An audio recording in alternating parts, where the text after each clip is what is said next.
Hey Tommy, welcome to TFL's very first podcast, TFL Talking Cars. This is episode 1, and if you guys are watching it on YouTube, then this is a preview of the podcast that is available wherever you listen to podcasts. And on today's show, Tommy, we're going to be talking all about off-roaders. Specifically, this week, the new images of the Ford Bronco were leaked, so we're going to talk about that. We're going to talk about what we found in those images. We're going to compare it to the Wrangler, to the Defender, and probably the most important thing, Tommy, is since this is a TFL Studios production, we're not going to be swearing, we're not going to be drinking, we're not going to be smoking. This is as family friendly as you can get, so if you're listening to this with your kids in the car, turn up the radio and let's talk cars, Tommy. That's right. Sit back and relax or keep driving if you're driving. TFL Talking Cars is on the air, the world's most popular car podcast. Okay, maybe not yet, but we're working on it. All right, so big news, of course, this week was that both the Bronco Sport, which is a baby Bronco based on the new Escape, and of course the big Bronco images leaked out. And those videos, of course, are available both on TFL Car and TFLnow, but what did we notice about the big Bronco? Let's start with that. Well, we saw these images courtesy to the Bronco 6G forum. Yep. And there are two images primarily we were discussing. The first one is an image of the front three quarters of the four-door version, and the other image is the side profile of a two-door Bronco. And we notice a lot of things that relate this kind of back to the Jeep Wrangler, an open-top adventure vehicle. You know what amazes me, Tommy, that actually the new Bronco, at least in that picture, which we think may have not been Photoshopped, but we don't know. It's a little fuzzy. Could have been Photoshopped. So we're kind of walking on thin ice here in some ways. Looks so similar to the Wrangler, right? I mean, you've got the soft top, you've got the big wheels with the beadlock. With the beadlocks, you've got what looks like a removable bumper. I mean, this is a recipe that the Wrangler has gone down for a long time. That's right. Now, we don't know a lot of the specifics surrounding the Bronco. We think that it's going to be based on the Ford Ranger. We think that it's going to be body on frame, perhaps with a solid rear axle and potentially an independent front suspension. But beyond that, there's not much else we know, and frankly, we don't even know that much. Well, we do know, or we guess at the fact that if it is based on the Ford Ranger, it's probably going to have the 2.3 liter turbo in it, which is the same power plant that's in the Ranger, which is actually a very powerful engine. Of course, the Wrangler comes with now 3 power plants, right? There's the Venerable, which means just, it's been around a long time. Pentastar, that's a V6, 3 liter. Then there is the 2 liter turbo, which we actually owned. And now there is a diesel that you can get in the Wrangler. Yeah, so 3.6 V6. 3.6, sorry. Yeah, 3.6 V6, 2 liter turbo, 3 liter diesel are the 3 options in the Wrangler.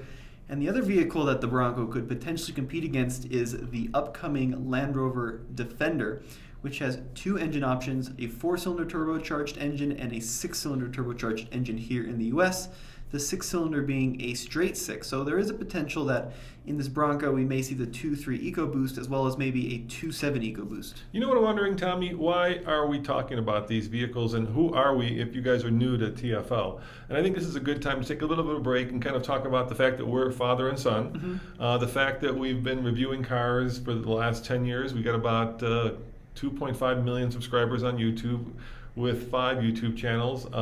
We also have about 30 million monthly views on our videos. And perhaps more importantly, I've probably driven every new car that there is over the last 10 years. And you've probably sat or driven, because you were too young when we first started this, to actually drive every new car. And more importantly, from kind of our off-road cred, we're based here in Boulder, Colorado, and we've taken pretty much every new car off-road and truck that's out there. So we're really deeply familiar with not just what is coming, but what has been. That's right, and especially in the off-road world, that's really our passion and where we get a lot of our joy from. So it's really exciting to see this onslaught of new SUVs and off-roaders come to the U.S. here. Yeah, so tell me, what Jeeps have you owned personally? Personally, I've had a 91 Jeep Cherokee, but as a company, we've had a 95 Wrangler YJ, we've had a 2016 Wrangler JK, 2019 JL, And now we have a new Gladiator as well. So we've been kind of all over the board with our Wrangler coverage. Yeah, and you've also, I don't all over the board, I think we've had every Wrangler, or driven every Wrangler that there is. Oh, we had a TJ as well. We had a TJ as well. And then, we're talking about the Bronco today. We also had a 68 Bronco half cab, which is the one that looks like a little pickup truck. And talk about your Scout. Yep, I had a 61 Scout for a while as well. Yeah, and Land Rover, we've had a LR2. We now own... well, we've had a Discovery 2. Discovery 2. Now we own an LR3. Yep. I've driven the LR4. I have not driven the Defender just because it's not available to drive yet, at least for most people. And what else is there? Oh, there's probably some off-roaders we're missing. Yeah, we've had a bunch of stuff over the years. Touareg. We still right now the company also has a Touareg, first generation. We've had a Raptor, and I don't think people care about other cars we've owned. I think we should get back to the Bronco. Yeah, I know. I'm just trying to news establish some cred here, dude, so people out Yes, there but- understand that we know what we're talking about. Because let's face it, there's a lot of people who just start talking about stuff and don't have the street cred to back it up. And I want to make sure that people understand that we do have that street cred. So there are 3 exciting new off-roaders coming, right? Well, there's 2 exciting new off-roaders coming. There's the Bronco, the Baby Bronco, and the Defender. And I guess in this video, in this podcast, that's my video outtake, we should be talking about how the 3 will compete and stack up against each other. So let's get the Baby Bronco out of the way first and foremost. We saw images of that, and basically this is what I would like to call a soft roader, because there's different amounts of off-road ability built into different vehicles, and the current Escape is a small crossover, and what Ford has done, we think, is put on a little bit bigger tire, a little more aggressive tire, added maybe a little bit of ground clearance, given an all-wheel drive system, but it's not something that will directly compete in the let's drive up Everest world. What do you think? Well, we think that the Baby Bronco is more in line with something like a Jeep Compass, maybe the Renegade, perhaps a Subaru Crosstrek. So it's a soft roader for sure, just one designed to look a little bit cooler than, an EcoSport or an Escape. Yeah, and the biggest difference between a hardcore off-roader, this, and a more of a crossover is the fact that it has a low-speed transfer case, right? The fact that you can take that big old lever or button or dial or push button and change the way that the power is distributed from high gear to low gear. Yep. And there aren't that many cars that have low-speed transfer cases. And for all you Jeep fans, we know a Jeep's not a car, it's a Jeep. It's not a truck, it's a Jeep. But let's just go with car for right now because it's closer to a car than a truck. But there are only a handful of cars actually that have a low-speed transfer case. And in the world that we live in, that's crucial to going off-road. And so the cars, in quotes, air quotes, that have it are, of course, the new Bronco will have it. Maybe. I think that's pretty certain. Maybe, yeah. Well, the cars that currently have it, okay? The Wrangler? Yep, Jeep Wrangler, Grand Cherokee's available with it. Yep. A lot of the full-size SUVs are typically available with it as well. Because they're based on trucks, which have it? Yeah, Land Rover Discovery is available with a transfer case. The G-Wagon? Yep, Mercedes-Benz G. I think that's... and the Toyotas, the 4Runner. Oh, yeah, of course. Can't forget the 4Runner. Land Cruiser. Can't forget the Land Cruiser. Sequoia. Yeah. Yep. And let's see what other brands are there. The Nissan Armada has a low-speed transfer case. Yeah, and most of the trucks have it. Right. So, when we're talking about serious off-roaders, I think that's the point of entry.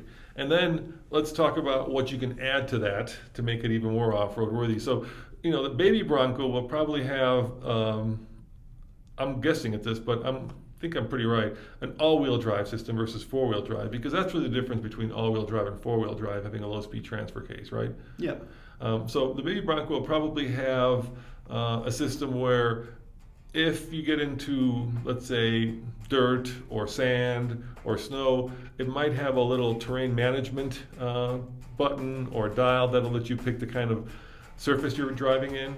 And then what the all-wheel drive system will do is it'll use the car's ABS to figure out which wheel is spinning and then brake that wheel so it sends power to the wheel that ostensibly has traction. And many cars do that, from Subarus to, RAV4s, right? But what ends up happening with a lot of cars like that is you basically end up having two open differentials. Right. Or more with a Subaru if it actually wants to protect the CVT. So what happens is when you're in a situation with low traction, it tries to send power to the wheel that has traction, but inevitably one will always either not spin or not help you push the vehicle forward. Yeah, I mean, that's essentially how every traction control system works. Whereas the opposite end of that would be something like a Wrangler or a off-road full-size pickup truck that gives you locking differentials so that if you have a wheel spin, that same speed on each side of the vehicle will get you unstuck. So if you're very articulated, for example, there's no need to worry about spinning, and then grip. It's always going to have four wheels spinning at the same speed difference.